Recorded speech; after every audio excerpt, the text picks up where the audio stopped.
এই যে সারিবদ্ধভাবে খেজুর গাছ আছে দুই সাইডে ঘর বিল্ডিং অত্যন্ত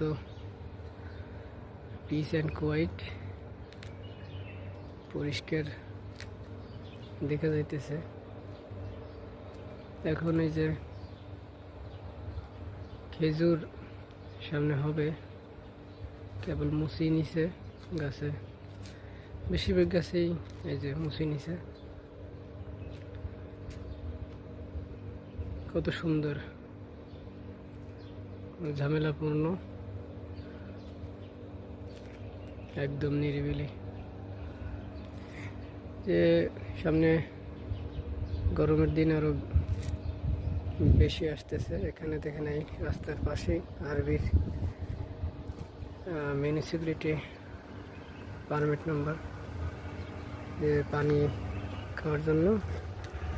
এখন তো রমজান চলতেছে, এই যে একটা ফ্রিজও রাখা আছে। এটা সমাজের জন্য, দেশের জন্য অত্যন্ত একটা কার্যকরী বিষয়। আর এই মধ্যপ্রাচ্যের মানুষের এই গরমের জন্য আরও অত্যন্ত কার্যকরী। এটা দেখা যায় গ্রাম্য এলাকায় বলা যায়, তারপরেও এটা আলাইন স্টেট, তারপরেও মানুষ বিভিন্ন রকমের এখান থেকে আসে যায়।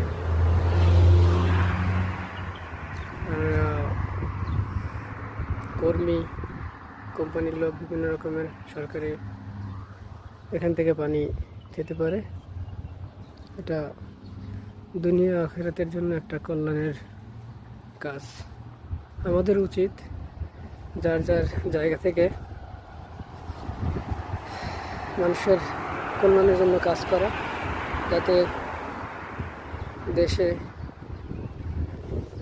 অভাব অনটন না থাকে, দুনিয়া আখিরাতে শান্তি লাভ করতে পারে মানুষ। এই যে কত সুন্দর পরিচর্যা, দেখা যায় বেশিরভাগ বাংলাদেশি কর্মীরা এগুলো করে। আর অন্যান্য দেশেও আছে, পাকিস্তান, সুদান,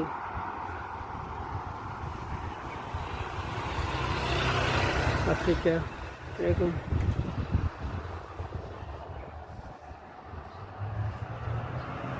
সামনে মসজিদ আছে, মার্কেট, একটা কোম্পানি গাড়ি দেখা যাইতেছে, একটা বাকাল আছে ওখানে, তো সেখানে মাল ডেলিভারি দেওয়ার জন্য।